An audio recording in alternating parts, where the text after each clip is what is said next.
कृष्णा कृष्णा कृष्णा मुरली मनोहर कृष्णा गोपाला गोविंदा हे दामोदरा। भाग्य,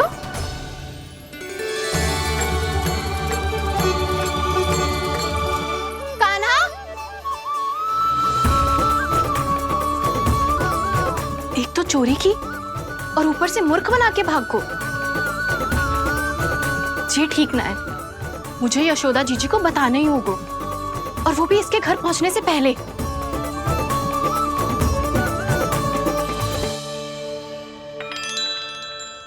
अरे पल्लू मत खींच, तनिक रुक जा, दे रही हूँ, पूजा तो करने दे।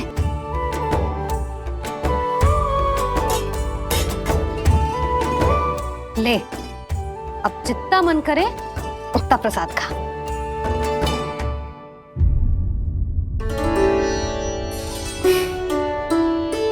या तो मैं सच्ची बावली हो गई हूँ कि मुझे हर समय कान्हा दिखता रहता है, या फिर मेरा लल्ला कुछ अधिक ही विशेष है कि मेरे साथ ना होके भी सदैव अपनी मैया के साथ ही रहता है।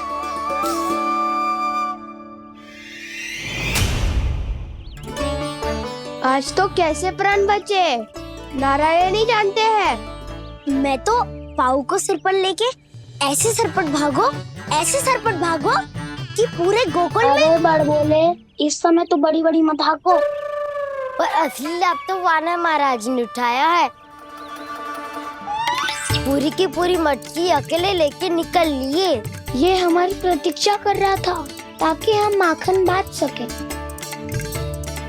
हमारे साथ ना दाऊ, उनके साथ।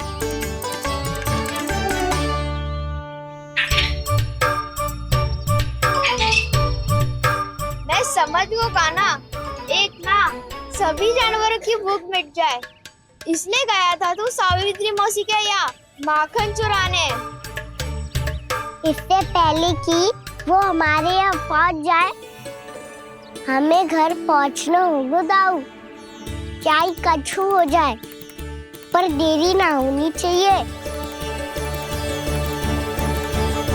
इससे पहले के बहुत समय बीत जाए, हमें ये समझना होगा कि लोभ आदमी की बुद्धि को भ्रष्ट कर देता है, हमारे सोचने समझने की क्षमता को नष्ट कर देता है।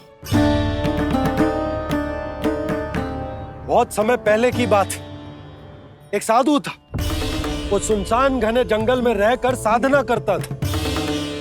ब्रह्म ज्ञान को प्राप्त करने ही वाला था कि अचानक से एक दिन उसे एक सुनहरी बिल्ली दिखाई थी। उसने उसे देखो तो सोचो कि ये तो बहुत सुंदर है, इसे तो मेरे पास रहना चाहिए, और उसने उस बिल्ली को अपने पास रख लिया। फिर उसने सोचो कि इसे तो दूध की आवश्यकता होगी और उसके लिए गाय की, तो उसने एक गाय भी रख ली। अब गाय को चारे की आवश्यकता होगी और चारे के लिए भूमि की। नारायण की कृपा से भूमि का प्रबंध भी हो गया। अब भूमि को जोतनो है, चारा उगानो है, चारा काटनो है और उसे गाय को खिलानो है। गाय को खिला के उसे दूध निकालनो है और दूध निकाल के बिल्ली को पिलानो है। कार्य बढ़ गो। अब उसे लगो कि सहायता के लिए 2 जोड़ी हाथ और होने चाहिए, तो उसने विवाह भी कर लियो। कुछ समय बीतो और संतान हो गई और उसे एक बड़े घर की आवश्यकता अनुभव हुई। इसी प्रकार धीरे धीरे लोभ ने उसे अपनी छाया में ले लिया और वो नारायण की साधना कर ब्रह्म ज्ञान को पाने के अपने परम लक्ष्य को भूल गो। फिर अनेक वर्ष बीतने के पश्चात उसकी अपने गुरु से भेंट हुई। पहले तो उन्होंने उसे पहचाना नहीं, और पहचानो तो उनने कही कि एक बार, बस एक बार अपने कर्तव्य से भटका था तू, और देख कैसे देखते ही देखते लोभ के जंजाल में गहरे ही गहरे धंसता चला गया। सोचो, कहीं उस व्यापारी को धन के लोभ में अपना वचन देकर आप सब भी यही भूल तो ना करने जा रहे। परिवार, घर द्वार, भोजन, सुख शांति जीने के लिए आवश्यक ये सब कुछ तो है आपके पास। इसीलिए मुझे चिंता हो रही कि जिस प्रकार उस साधु ने ब्रह्म ज्ञान प्राप्ति का अवसर गवा दिया था, आप सब भी इस लोभ में आकर अपना सुख चैन ना गवा दो।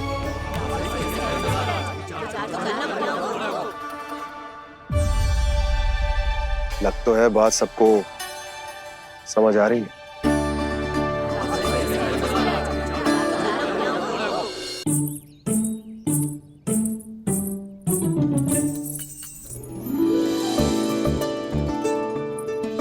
भाभी आसानी से ना मिलने देंगी कान्हा से, पर उसे देखे बिना रहा भी तो ना जा रहे हो मुझसे।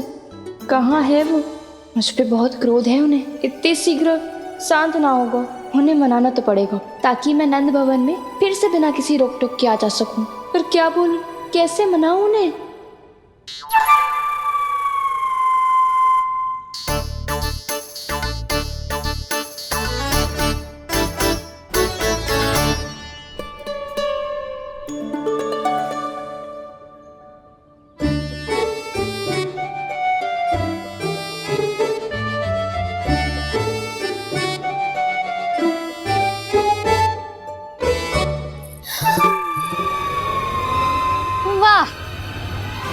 जिसने मेरे लल्ला पर चोरी का आरोप लगायो, वो ही आज मेरे घर में चोरी चोरी प्रवेश कर रही है।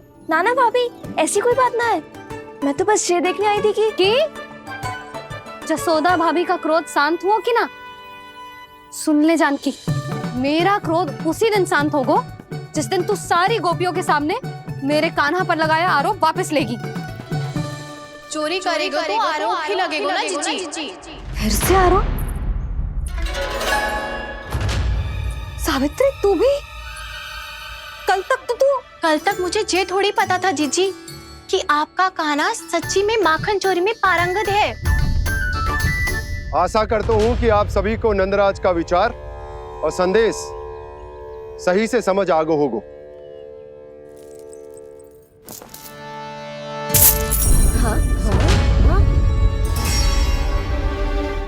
सिक्कों की खनक बता रही है कि पोटली कितनी भारी है। एक ही दिन में कितनों धन पा गई जे। हमें भी इससे अधिक धन अर्जित करना होगा, तभी तो हम अपने उज्जवल का भविष्य उज्जवल कर पाएंगे। पहली बार कछु बुद्धि की बात की है तूने। नंदराज, हमारे मन में आपका बहुत सम्मान है, पर हम जो करना चाह रहे हैं वो लोभ ना है, वो तो विकास है। हाँ नंदराज, हम अपना और अपने संतानों का भला बुरा सोचे बिना कब तक अपना जीवन इस प्रकार जीते रहेंगे? फिर पिछले 4 वर्षों से हमने आपको कर भी तो ना दियो है। मुझे तो लगता है कि नंदराज की बातों पर शांति से सोच विचार के बाद ही कुछ निर्णय लेना चाहिए। ऐसा मौका बार बार ना तो नहीं, हमें सोच विचार कर निर्णय लेना है सबने।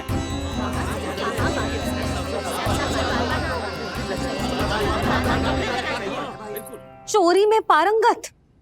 हाँ जीजी, उसने टोली बनाई है और उसका नाम भी रखा है चौर्य विद्या प्रसारण टोली, और आपका कान्हा उसका अध्यक्ष है। अच्छा, तो कान्हा पूरी टोली लेकर आया था चोरी करने तेरे घर?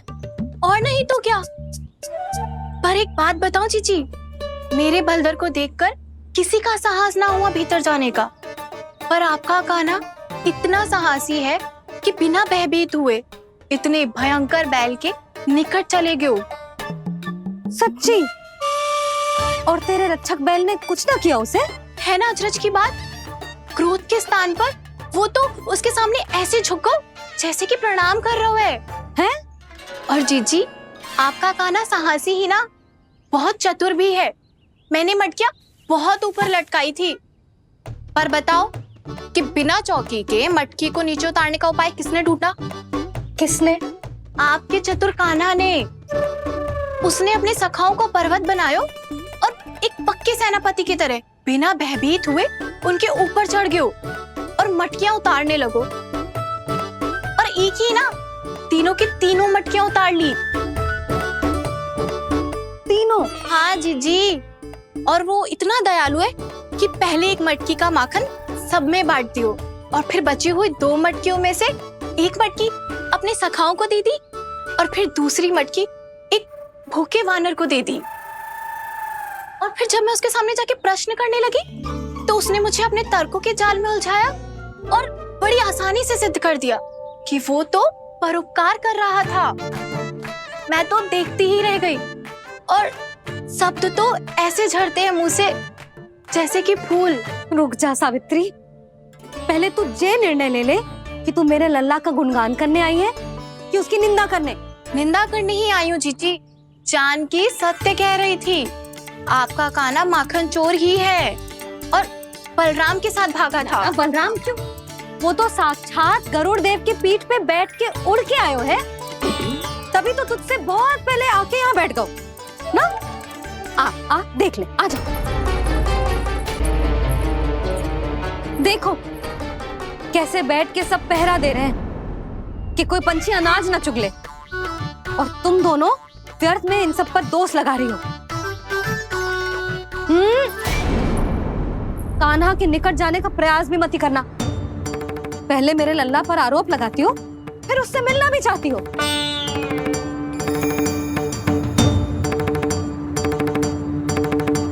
पर जीजी चोरी, अरे उसे तो चोरी का अर्थ भी ना पता होगा। तुम दोनों को नारायण का भय भी ना है क्या? हाँ, मेरे लल्ला पर आरोप लगाने से पहले तुम दोनों को लज्जा ना आई? हे नारायण, अब आप ही बताओ मैं क्या करूं। लग तो है किसी की घोर दृष्टि लगी है कि बार बार मेरे लल्ला पर आरोप लगते हैं। किसी की क्या, तुम दोनों की दृष्टि लगी है। या तो तुम दोनों मनगढ़ंत कथाओं को सत्य बताना छोड़ दो, या फिर कृपा करके मेरे घर आना बंद कर दो।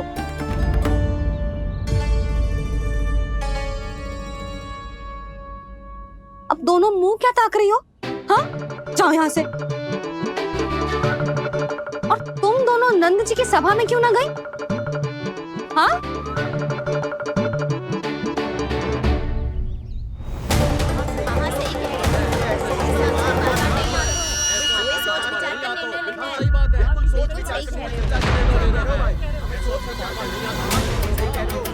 जी कौन? पहले तो कभी ना देखो इसे।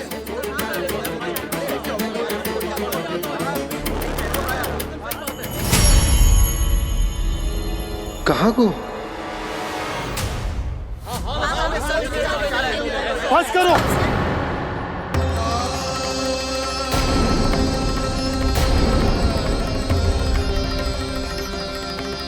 मेरी आंखों के सामने मैं गोकुल में इस तरह फूट पड़ते ना देख सकता। राजा हूं मैं, परंतु आज तक मैंने कोई भी निर्णय आप सब पर ना थोपो और ना ही आज थोपूंगा। मुझे पता है आप सबके पास कल सूर्यास्त तक को समय, इसीलिए मेरी विनती है कि आप घर जाकर रात्रि को इस बात पर पुनः विचार अवश्य कीजिएगा। सोचिएगा कि कोई भी व्यापारी अविश्वसनीय रूप से सस्ता क्रय विक्रय क्यों करेगा जब तक कि उसका कोई छुपा हुआ लाभ ना हो। हमें सोचना होगा कि कहीं हम उसके बिछाए जाल में फंस तो ना रहे।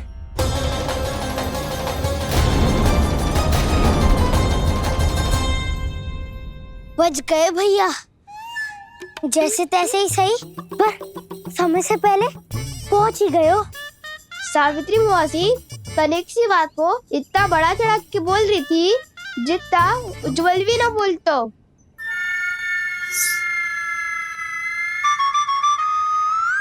वैसे आनंद तो बहुत आयो, सच्ची।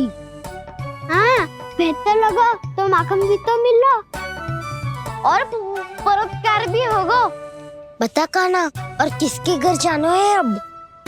आज ही तो हमें शिक्षा मिली है, इतनी शीघ्र भूल गए तुम सब। लोग के चक्कर में पड़ोगे तो फंसोगे।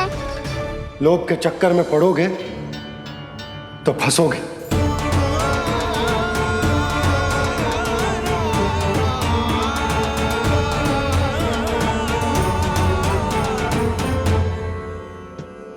चोर, चोर कह रही है मेरे निर्दोष से बालक को। दोनों ने अति ही कर दी है।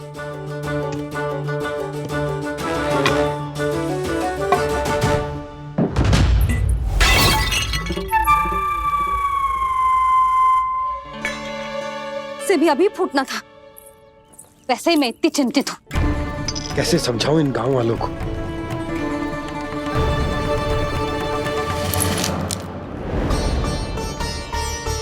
कोई समझने को तैयार ही ना है। लगता है सबकी बुद्धि भ्रष्ट हो गई है। सही कह रही हो यशोदा तुम। मुझे तो लगता है कि सोचना समझना ही छोड़ दिया सबने। अनेकों तर्क देके समझा दियो, सिद्ध कर दियो, पर इनकी मोटी बुद्धि में कछु आतो ही ना है। यशोदा तुम तो तर्क की कह रही हो, मैंने तो उदाहरण देकर समझाने को प्रयास किया, पर अपनी बुद्धि के आगे कछु ना समझ में आ रहा हो इन गांव वालों को। क्या सारे के सारे गांव वाले मेरे लल्ला पर आरोप लगा रहे हैं? जी क्या कह रही हो तुम? मैं तो गांव वालों की बात कर रहा हूँ जो नारायण के नाम पर वचन देकर उस अपरिचित व्यापारी को अपने दूध, दही, घी, माखन सब देने को तैयार है। लो कर लो बात। मैं गोपियों की बात कर रही हूँ जो लल्ला पर माखन चोरी का आरोप लगा रही हैं। और आज तो सावित्री ने भी लल्ला को माखन चोर कह के पुकारो है।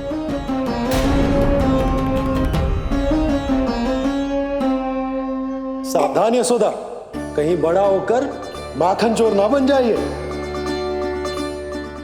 अच्छा, ये सब आप छोड़ो। स्त्रियों की बात है, मैं संभाल लूंगी। आप ये बताओ सभा में क्या हुआ? गोकुल में फूट पड़ गई यशोदा, लोभ की फूट।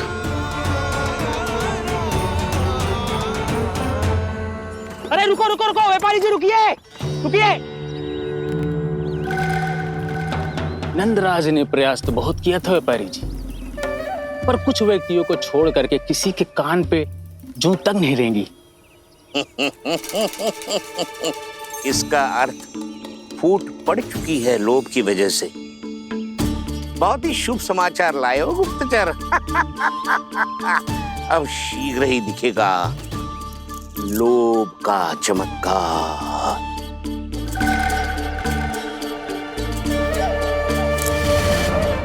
लोभ से बचने को जो पाठ हम कान्हा को पढ़ा रहे थे ना, आज वही पाठ मैं इन गांव वालों को समझाने में असमर्थ रहा। आप चिंता मत ही करो जी, धीरे धीरे सब ठीक हो जाएगा। तब तक बहुत देर हो जाएगी यशोदा।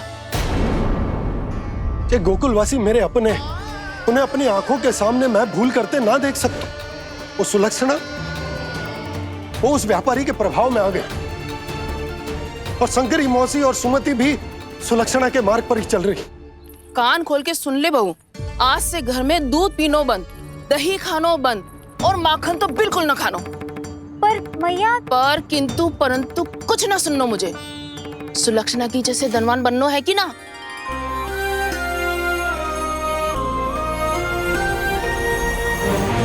तो फिर जैसा मैं कहती हूँ वैसा कर, तभी तो अधिक से अधिक दूध, दही, माखन बेचकर अधिक से अधिक धन अर्जित कर पाएंगे हम। सुलक्षणा को उस व्यापारी की तरह धनवान बनना है और शंकरी मौसी को सुलक्षणा की तरह।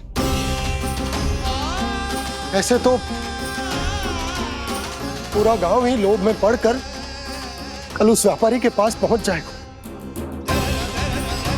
अब तो फिर स्त्रियों को मुझे अपने ढंग से समझाना पड़ेगा। अब गोकुल वासियों को चाहे कोई भी कितना भी समझा ले, बुझा ले, ज्ञान बांटे, उन्हें केवल एक ही भाषा समझ में आएगी, लोभ की भाषा। लगता है आपके पास बहुत उत्तम योजना है व्यापारी जी। सब झटक लूंगा।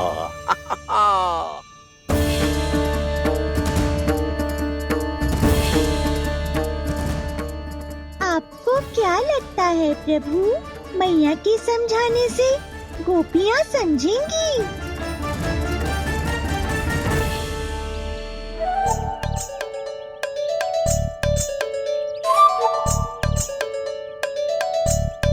कान्हा, और कितनी प्रतीक्षा करवाएगो?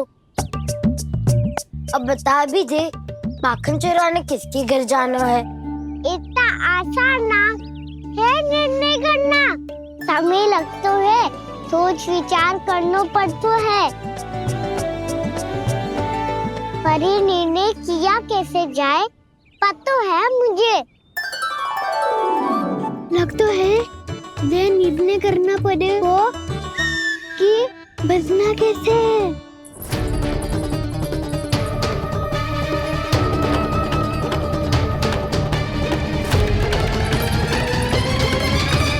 सावित्री मौसी ने हमारे 14 विद्या प्रसारण के बारे में सबको बता दियो क्या?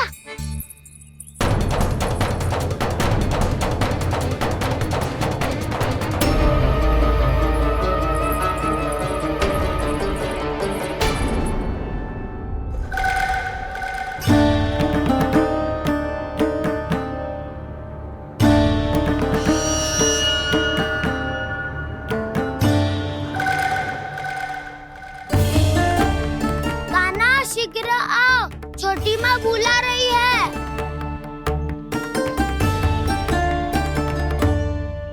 अब डांट भी पड़ेगी और कुटाई भी होगी। 14 विद्या प्रसारण कल ही आरंभ हुआ था और आज ही समाप्त हो जाएगा। सब इतने गंभीर क्यों है आज? गंभीर तो होंगे ही ना दाऊ, क्योंकि मैया आज अच्छा वाला पाठ पढ़ाने वाली है।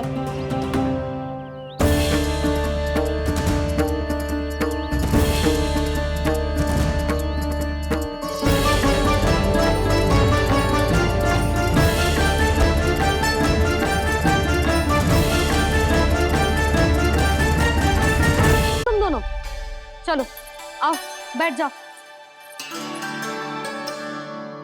जशोदा जी बता तो दो, सवेरे सवेरे क्यों बुलाया है हम सबको? रुको, इतनी शीघ्रता क्या है? पहले इन बालकों को कुछ खिलाने तो दो। अभी खेलने निकलेंगे ना, पूरी दोपहर दिखाई ना देंगे।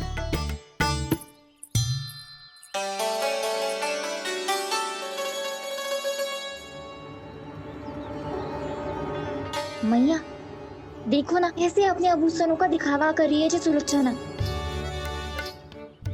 चिंता मत कर बहू, शीघ्र ही हम इससे अधिक आभूषण और इससे अधिक उत्तम वस्त्र पहन के घूमेंगे।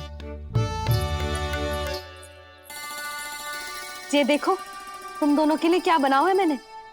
पूरे गोकुल में प्रसिद्ध मेरे पेड़े।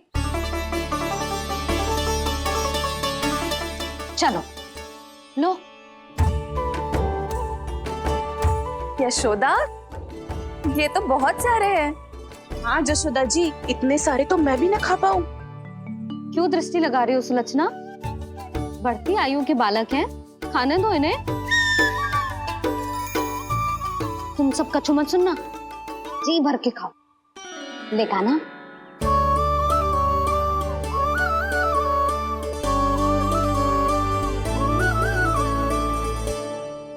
हे नारायण, मैंने अपने कान्हा को जो सिखाओ है, बस वे उसे स्मरण रखें और उसका पालन करें।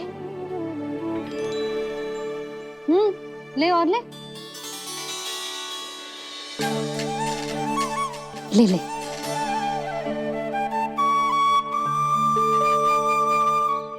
आज तो एक के बाद एक पेड़ मिल रहे हैं, वो भी बिना रोक टोक के। मैया 2 के बाद तीसरी मिठाई बड़ी कठिनाई से खाने देती है, पर आज सादा लाड पेड़ों के माध्यम से जिता रही है। कछु तो रहस्य है। प्रभु, क्या आप भी वही सोच रहे हैं जो मैं सोच रही हूँ? कोई परीक्षा तो नहीं ले रही है ये? किस सोच में पड़ गए तुम दोनों?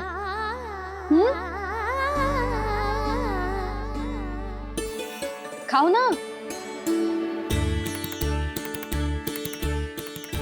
जब तक पेट और मन दोनों ना भर जाए तब तक खाओ। बस यशोदा, इतना पर्याप्त है। अरे ना जिज्जी, घर के शुद्ध मावा और गुड़ के बने, कितना भी खा ले कोई हानि ना होगी। लो और लो।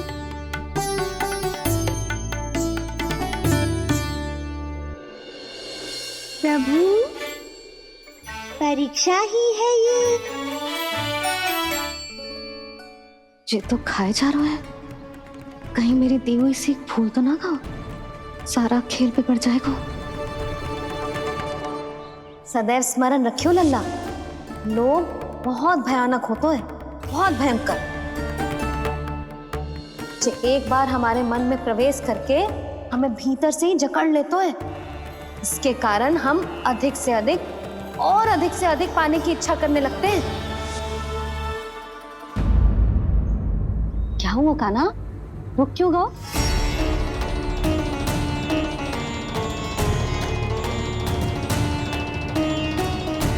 आपने तो सिखाया था मैया, जितनी आवश्यकता हो उतना ही लेना चाहिए, लोभ कभी ना करना चाहिए। बहुत बुरा राक्षस है लोभ।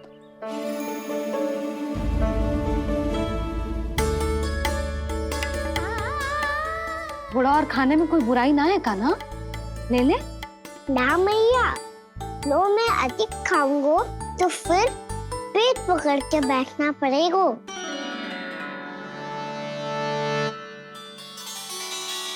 हाँ, मेरा भी पेट भर गया। कान्हा सही कह रहा है छोटी माँ, लोग बहुत भयानक राक्षस है। जो भी लोग के चक्कर में पड़ेगो वो बहुत बुरा फंसेगो। अच्छा जाओ, जाके खेलो तुम दोनों। मैया, ये पेड़ अपने सखाओं के लिए भी ले जाऊं मैं? हाँ लल्ला, ले जा, अवश्य।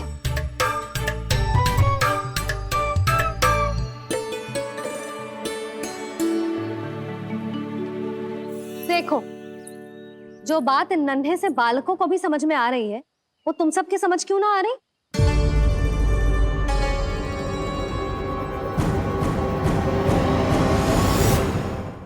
क्या समझाना चाहती हो जशोदा जी, तनिक खुल के बोलो। जब बसंता खाने के बाद भी हलवा खाने का हट करतो है तो उसे मना क्यों करती है? इसीलिए ना, ताकि स्वाद के लोभ में उसका स्वास्थ्य ना बिगड़ जाए। और उज्जवल, जब भरी दोपहरी में बाहर खेलने का हट करतो है तो तू उसे मना क्यों करती है? इसीलिए ना कि खेल के लोभ में उसे लू ना लग जाए। हाँ, और पुराण पढ़ना तो अच्छी बात है ना। तो श्रीदामा जब रात में दीप के प्रकाश में पुराण की कथाएं पढ़ना चाहते है तो क्यों मना करती है उसे, बता। ताकि कथाओं के लोभ में उसकी दृष्टि खराब ना हो जाए जीजी। तो इसका अर्थ तो यही है ना कि लोभ चाहे पेड़ों का हो, चाहे पुराण की कथाओं का हो, या फिर अधिक धन अर्जित करने का हो, लोभ सदैव हानिकारक ही होते हैं।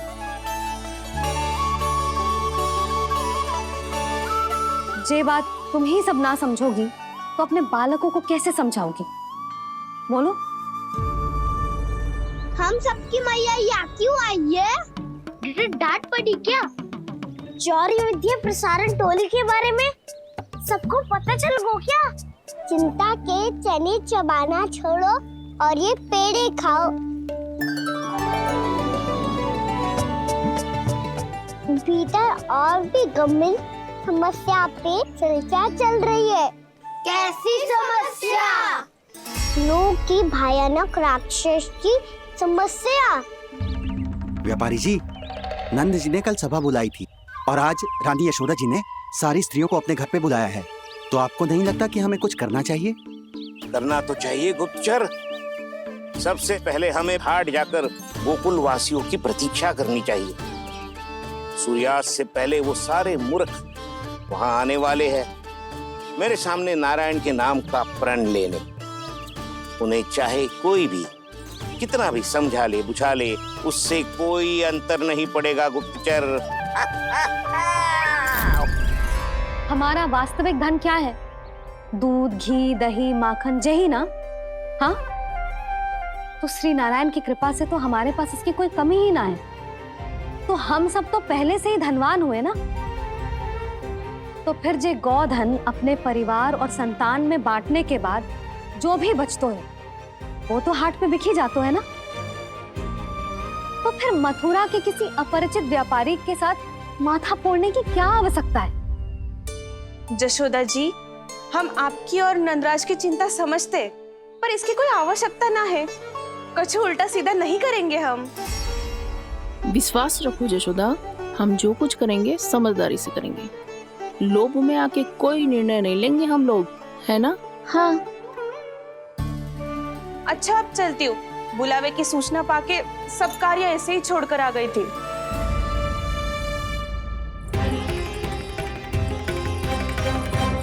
अब किसको घेर लियो? लोभ के भयानक राक्षस ने। ये तो तभी पता चलेगा जब वो सब बाहर आएंगी। तब तो सबको बहुत ध्यान से देखना पड़ेगा।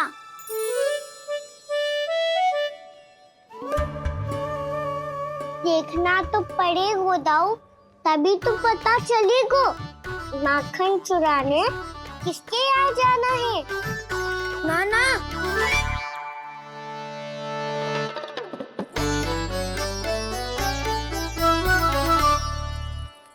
लोग का राक्षस तो उनके पास दिख ना रहे हुआ है।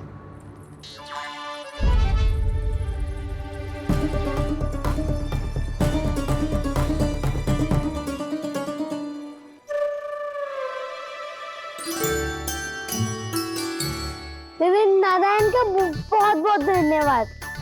कान्हा, मेरी मैया को घेर रहे है क्या उस राक्षस ने? यशोदा भाभी और नंद भैया कितने चिंतित थे ना। पक्का कछु न कछु कारण तो अवश्य होगा। हाँ, मुझे भी सच लग रहा है कि धनवान बनने के चक्कर में मैं तनिक ज्यादा ही लोभ में पड़ गई थी। नहीं, बस गए। और मेरी मैया दादी, उनका क्या गाना? बहू, सुलक्षणा की जैसे ढेर सारा धन कमाने के चक्कर में लोभ में तो ना आ रहे ना हम। हे नारायण, बहुत कृपा है आपकी। लगता है लोभ का राक्षस किसी को अपनी चपेट में नहीं ले पाया। लेता भी कैसे दाऊ? मेरी मैया ने जो समझायो है। क्या लगता है यशोदा, इन्हें समझ आया होगा? आशा तो यही है, और अब भी ना समझी तो फिर तो नारायण भी ना समझा सकते।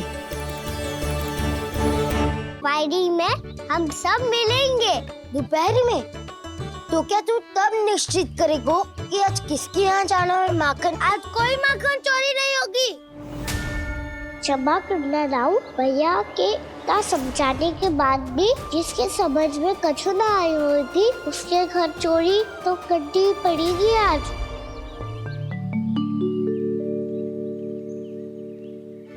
व्यापारी जी, सारी स्त्रियां एक साथ यहीं आ रही हैं। मेरे चक्रव्यूह में फंसने की इतनी शीघ्रता कि संध्या तक भी नहीं रुक पाई।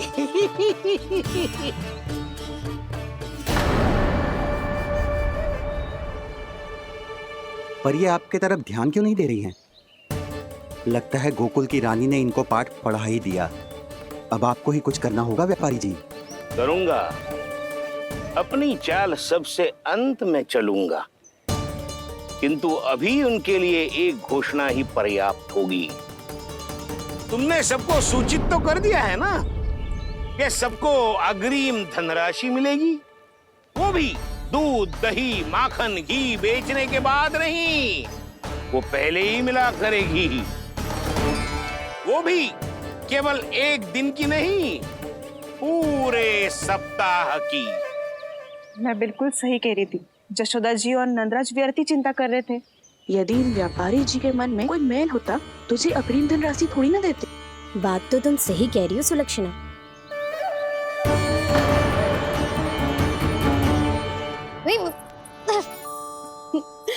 कितनी शरारत करते हो तू? काजल लगाने दे मुझे। भैया, पहले मुकुट लगाओ ना।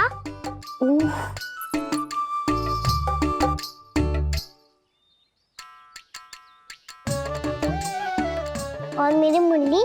हाँ हाँ, रुक जा।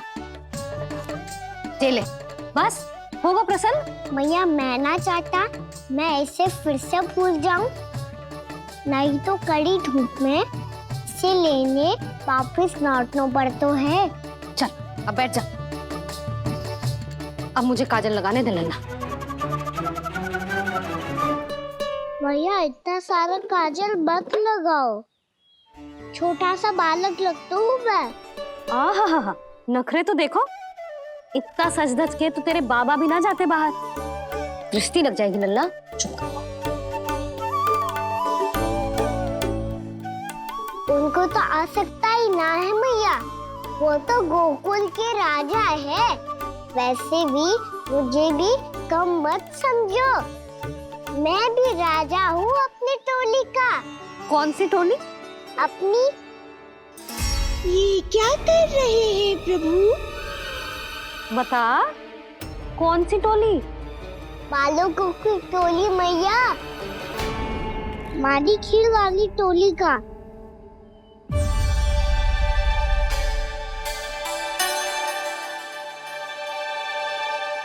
क्या हुआ जी?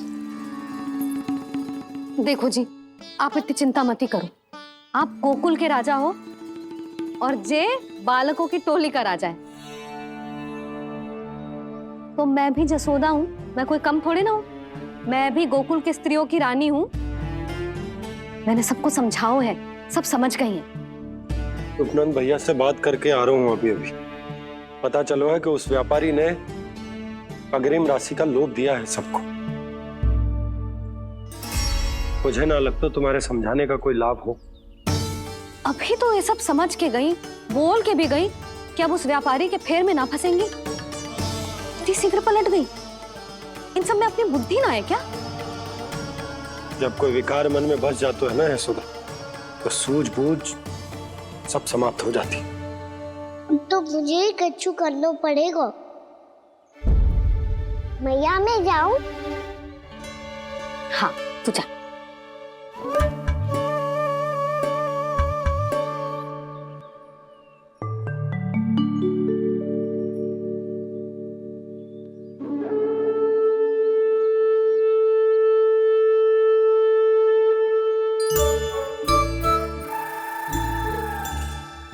बहुत बड़ी समस्या हो गई है सखाओ। कैसी समस्या? लोभ का भयानक राक्षस कहीं ना गयो, वो अभी भी यही है। मुझे पता था, और इसका सबसे अधिक प्रभाव तो मेरी मैया और दादी पर ही हुआ है। तुम सच कह रहे हो उज्जवल?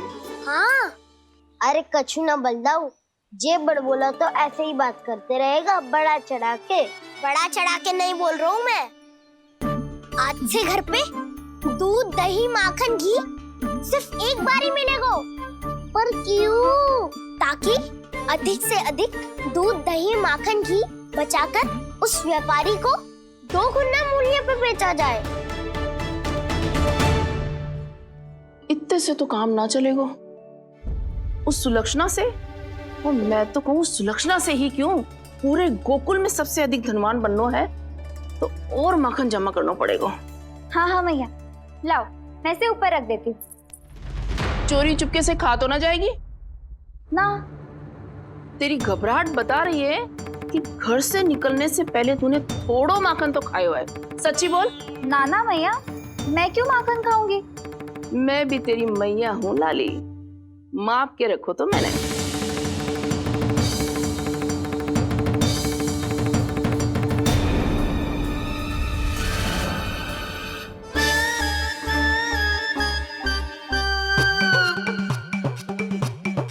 हाय रे, तूने तो सच्ची में माखन खायो है। तनिक भी लज्जा ना आई तुझे?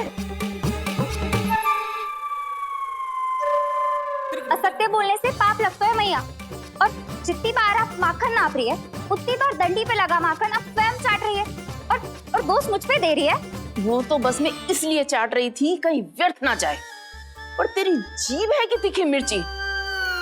एक तो मैया से बहस करती है और चोरी चुपके स्वयं खा के मैया पे दोष भी धरती है। हे नारायण, कैसी बहू दी है मुझे।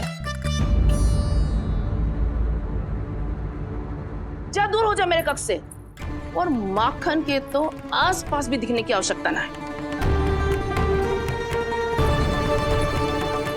इस चटोरी को तो कोई भरोसा ना है। माखन को तो सुरक्षित स्थान पर रखना पड़ेगा।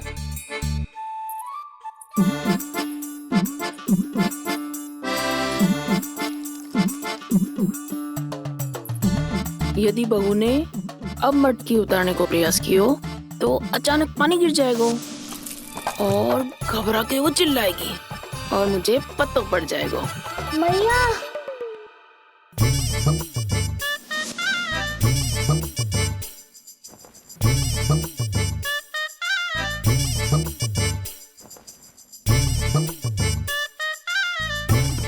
ये माखन तो मैं किसी को छूने भी ना दूंगी, तभी तो बनूंगी धनवान, बहुत धनवान।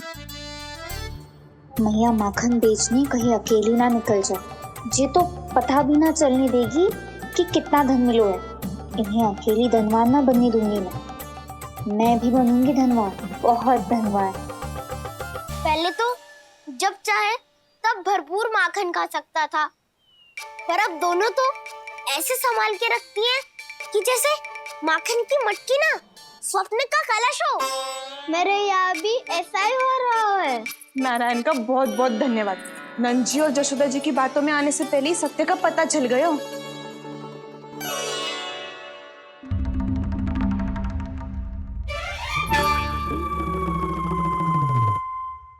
जे इतना सारा माखन। दृष्टि मत लगा, पेट पे पट्टी बांध के रात रात भर भूखा रह के बड़ी कठिनाई से माखन इकट्ठा किया है जे। तो क्या आपने निर्णय ले लियो है कि आप उस व्यापारी को वचन दे दोगी? अरे जब द्वार पे साक्षात लक्ष्मी जी हो तो द्वार बंद ना करते बावली। तू अभी छोटी है, मैं तो कहती हूँ तू भी अपने भविष्य के बारे में अभी से सोचना आरंभ कर दे। कटौती तो मेरे घर पे भी आरंभ हो गई है काना। वो मैया ने कहा है या दूध चाहिए या दही चाहिए या माखन चाहिए, जो भी चाहिए एक ही बार मिलेगा।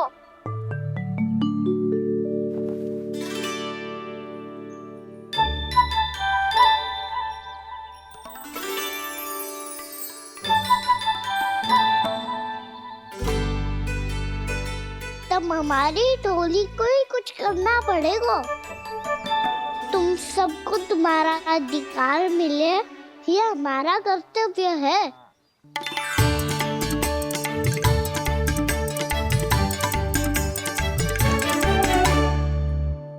अब हम कछु ना कर सकते यशोदा। यदि अब मैंने उन्हें रोको तो उन्हें लगेगा कि मैं उनसे उनकी उन्नति का अधिकार छीन लूं। दूध दही माखन पे सबसे पहला अधिकार बछड़ों का होता है, फिर घर के बालकों का, और ये अधिकार हमें दिलाना चाहिए, है ना दाऊ? मैं सब समझता हूँ कान्हा। तुम मुझसे इसलिए पूछ रहे हो ताकि तुम माखन चोरी की योजना बना सको, पर मैं तुम्हारा समर्थन नहीं करूँगा। पर दाऊ ना, पिछली बार तुमने ही कहा था ना कि हम ये चोरी केवल वानर महाराज की सहायता के लिए ही कर रहे हैं। लो, वानर महाराज भी आ गए हमारा साथ देने। आज कोई किसी का साथ नहीं देगा, आज कोई किसी का साथ नहीं देगा।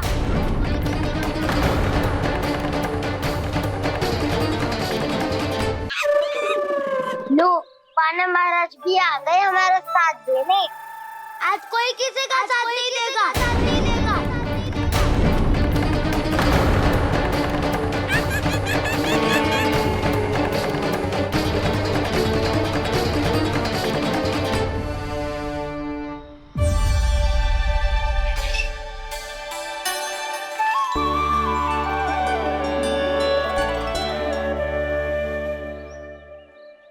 उस दिन इनकी भूख मिटाने में आपने साथ दिया था ना, तो है ये उसी लिए धन्यवाद देने आए हैं।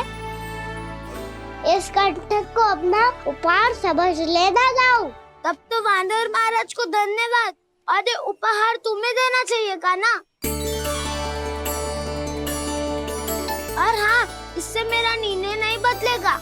आप नए मित्रों की सहायता कर सकते हो, अपनी पुरानी मित्रों की सहायता ना करोगे दाऊ।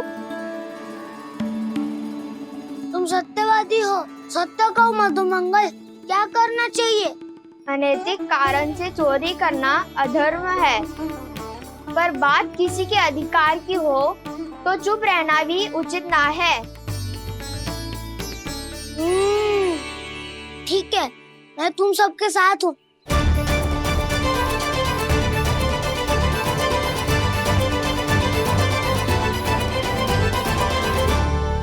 देखो जी, इन भोले भाले बालकों को ये भी ना पता कि इनके मैया बाबा कितनी बड़ी भूल करने वाले हैं। तो बताता ना, किसी घर से आराम करना चाहिए हमें। वसंता, नाना मेरे घर से ना। उज्जवल, मेरे घर तो असंभव है काना। मेरी मैया और दादी किसी योद्धा से कम ना है। आग गड़ा के दिन रात सुरक्षा करती है मटकी की। नन्ना मुरली इधर ही छोड़ गए, मैं देख के आती हूँ जी। इतनी गंभीर चर्चा चल रही है और यशोदा को खाना की मुरली की पड़ी। पर किसी ना किसी के घर से तो आरंभ करना पड़ेगा। किसके घर और क्या आरंभ करना पड़ेगा? हाँ,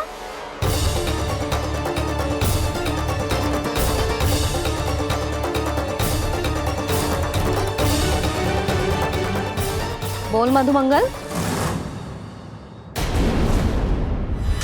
सत्यवादी से मत पूछो भैया, ये तो सारा रहस्य खोल के रख देगा।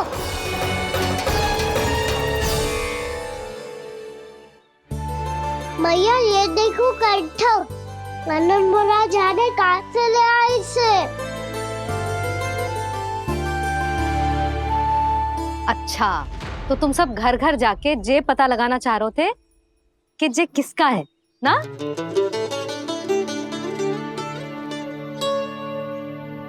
स्वर्ण का तो ना लग रहा है, पर हाँ, किसी की वस्तु है तो उसे लौटाना तो पड़ेगा ही। मैं बताती हूँ तुम सबको किसके किसके घर जानो है। यहाँ से निकलते ही पहला घर आएगा सरजू का, फिर आएगा बिरजू का घर, फिर दीक्षा, फिर राम प्यारी और फिर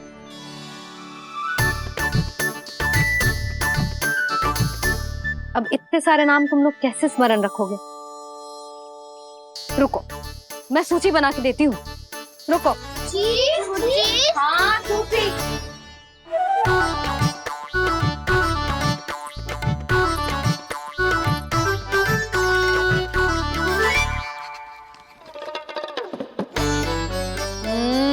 व्यवधान मत ही डालो, किसी का नाम भूल गई तो? जाने अनजाने ताई जी भी शौर्य विद्या प्रसारण टोली की सदस्य बन गई है आज।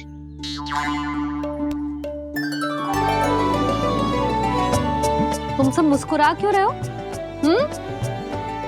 क्या खिचड़ी पक रही है? लो, प्रभावती का तो नाम ही भूल गई, इसीलिए कह रही थी व्यवधान मत ही डालो।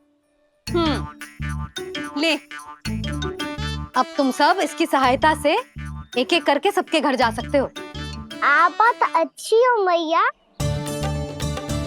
चलो चले।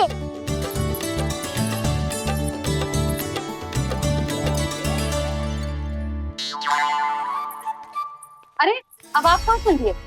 ऐसे हाथ पर हाथ धरे ना बैठ सकते हो यशोदा। उपनंद भैया से चर्चा करने जा रहा हूं, हो सकता है कोई उपाय सूझ जाए।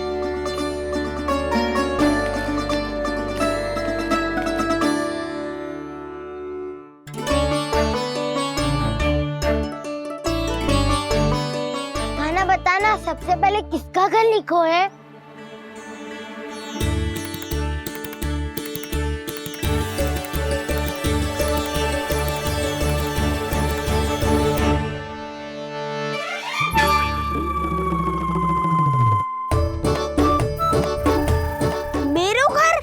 भैया का आदेश से उज्जवल, सूची का पालन तो करना ही पड़ेगा।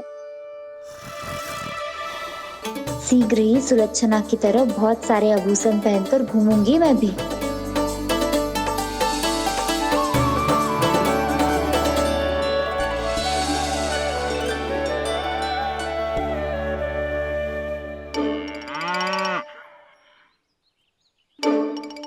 अब क्या हुआ काना?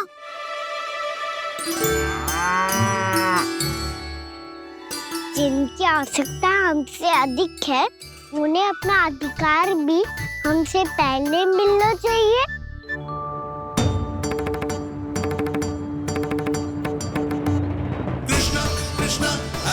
कृष्णा कृष्णा कृष्णा मुरली मनोहर कृष्णा गोपाला गोविंदा हे दामोदरा कृष्णा कृष्णा हरे कृष्णा कृष्णा कृष्णा मुरली मनोहर कृष्णा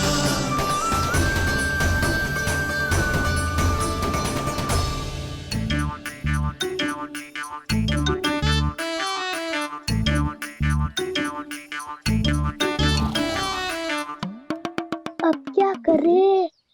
मम्मी कही थी ना, दो पैरी है, चोरी करना असंभव है। किसी को छूने भी ना दूंगी मैं माखन।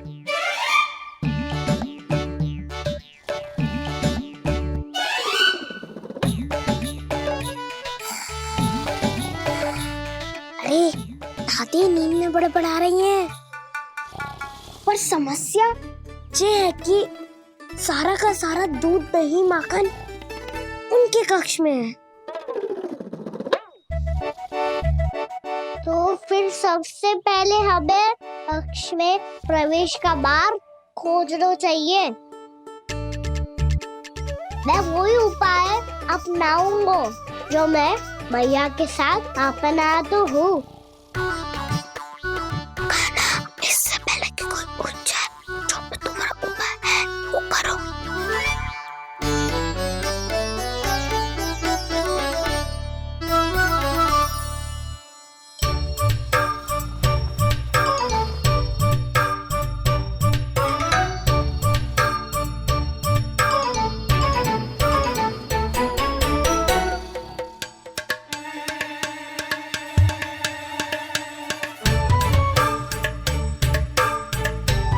इससे क्या होगा?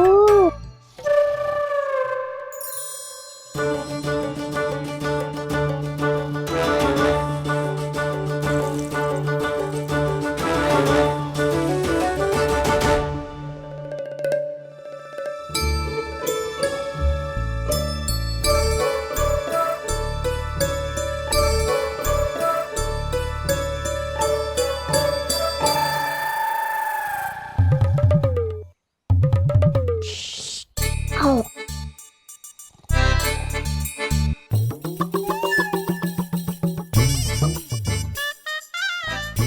अरे चल ना।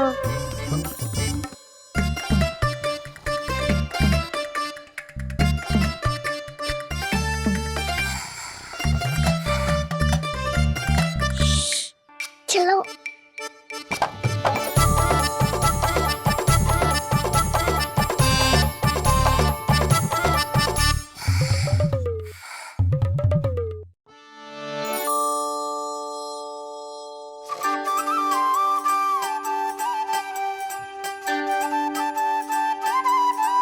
बड़े सौभाग्य उसने है पाए, कान्हा जिस घर से माखन चुराए, सूरी डोली को माखन खिलाए, बड़ा नटखट है नंद किशोर। भोला भाला कान्हा है माखन का चोर, अरे भोला भाला कान्हा है माखन का चोर।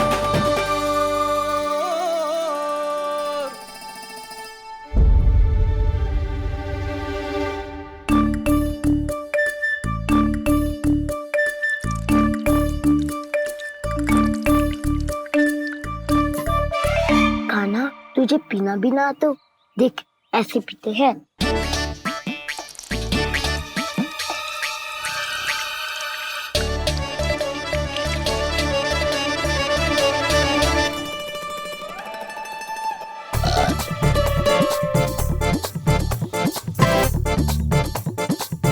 दूध दही माखन सब समाप्त। पर पेट तो तभी भरेगो जब माखन मिलेगो। पर माखन है कहाँ?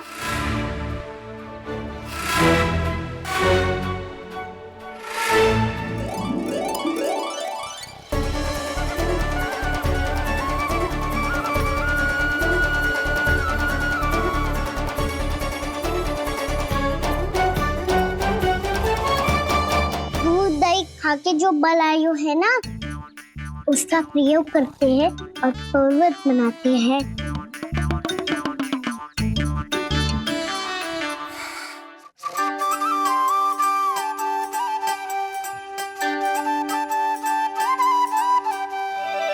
ना ध्वनि कोई हो ना पता कुछ लगे, आए चुपके से ग्वालों की टोली।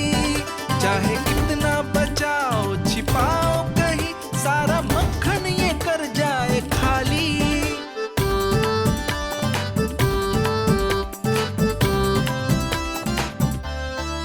मुख से तो लगता है सरल ये बड़ा भीतर से चंचल ये छल से भरा है ये नटखट बड़ा चिकचोर।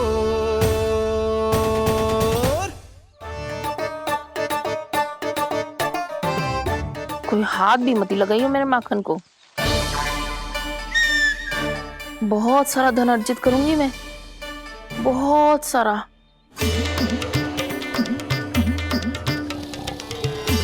हो गयो कल्याण, मट्टी के ढक्कन में जल भरवा है। टनिक पे मट्टी लाए तो सारा जल तेरे दादी के ऊपर डल जाएगा बचवन। हमारे कोलाहल से उठे ना उठे, पर जल की बूंदे पड़ते ही दादी झट से खड़ी उठ जाएंगी। दूध दही से इतना भी बदला मिला था कि अधिक देर तक पर्वत में नहीं रह पाए। जो करना है शीघ्र करो।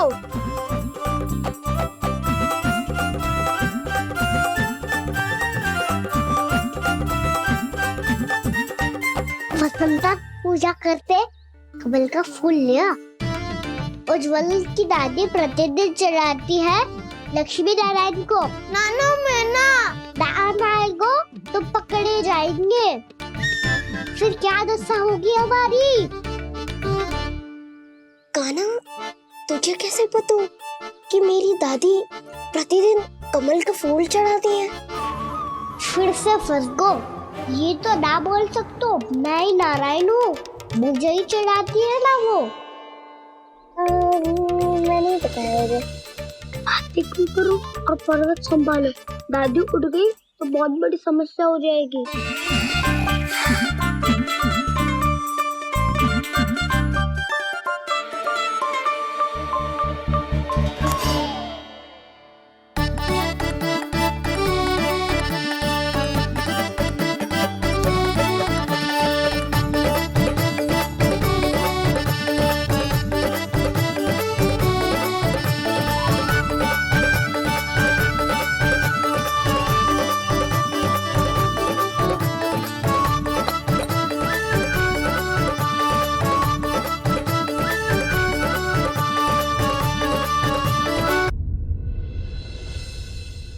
हे नारायण, मुझसे ना अपने पति की चिंता देखी ना जा रही, कुछ खा के भी ना गए।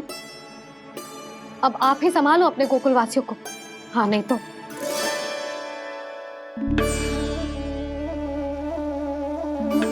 लो, इन सब के चक्कर में तो उसकी मुरली देना ही भूल गई। अब जो इतनी कड़ी धूप में वापस लौटे, इससे अच्छा मैं ही देके आती हूँ। सूची के अनुसार अब तक शंकरी मौसी के यहाँ पहुंचे होंगे सारे के सारे। आज तो प्रभु रंगे हाथों पकड़े जाएंगे।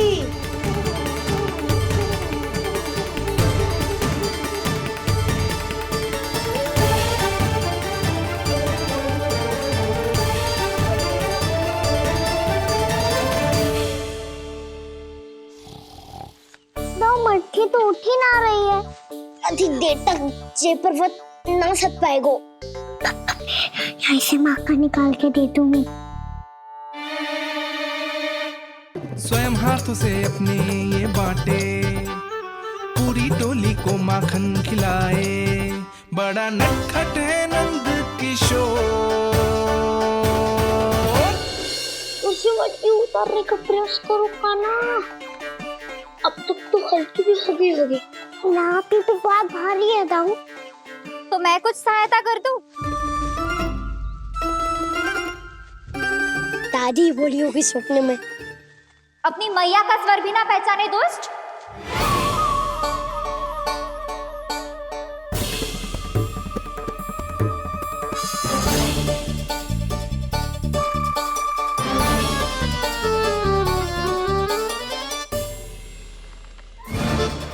पूरे फंसे।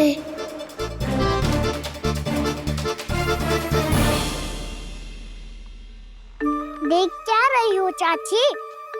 अपने खाना को ऐसे ही लटके रहने दोगी?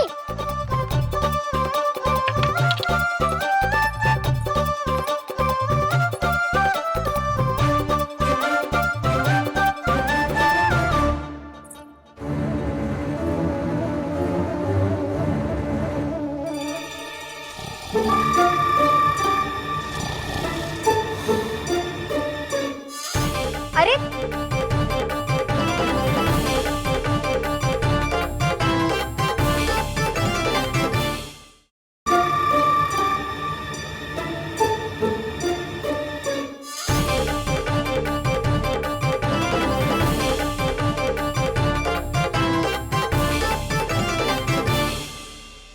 कितनी अच्छी हो चाची और कितनी बदसाली भी हो। आपने अपने काना को गिरने से बचा ली हो आज। दादी अनुचित कहती है चाची, पूरे गोकुल में आपसे अच्छा कोई है ही ना। अच्छा, और गोकुल ही क्यों, मैं तो कहता हूँ पूरे ब्रज में आपसे। बस बस, पहले माखन चुरायो, अब मुझे माखन लगा रहे हो। पर तू बच ना पाएगो कान्हा, तुझे अभी सीधा जीजी के पास लेके जाऊंगी मैं।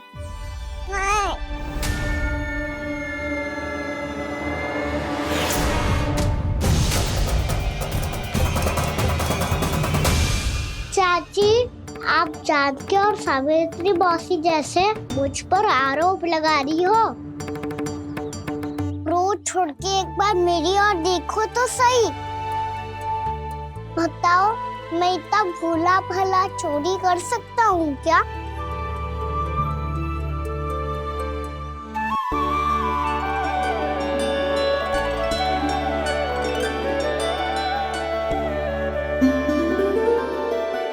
मैं तो बस उज्जवल की सहायता कर रहा था चाची। उसने कही थी कि उसको आजकल माखन ना मिल तो बस इसलिए। मुझे क्यों फंसा रहे हो ना?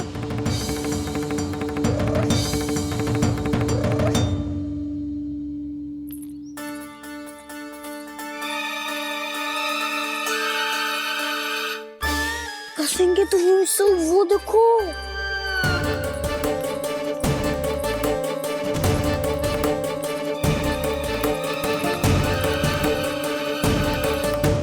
आप दोनों सो रहे थे ना चाची, इसीलिए विवश सोकर हमें अपने आप माखन निकालना पड़ो। अरे अरे, रो मत कान्हा, मैं तुझे डांट नहीं रही थी। चल बस चुप हो जा।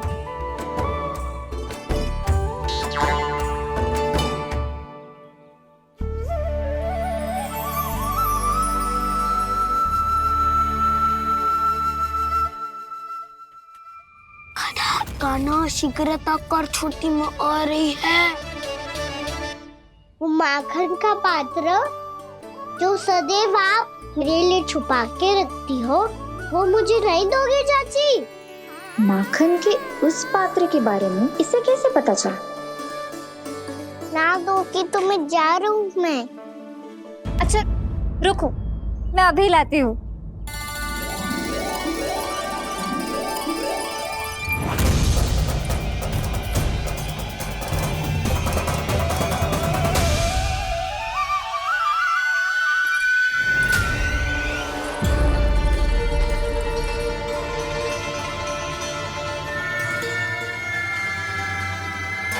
सही कह रहे थे नंदराज, मैंने इतना समझायो इन्हें, इन पर तो कोई प्रभाव ही ना पड़ो।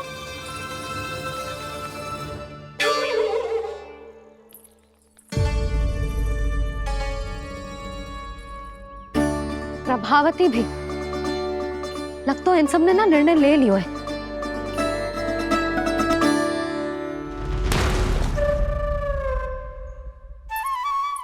ये ले।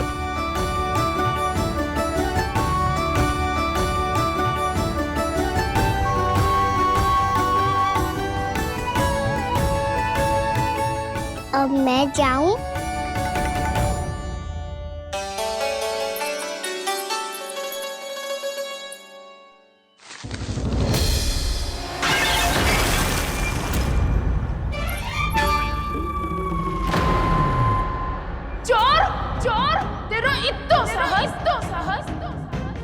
मेरी आंखों के सामने तुमने माखन चुराया। कान्हा, कान्हा,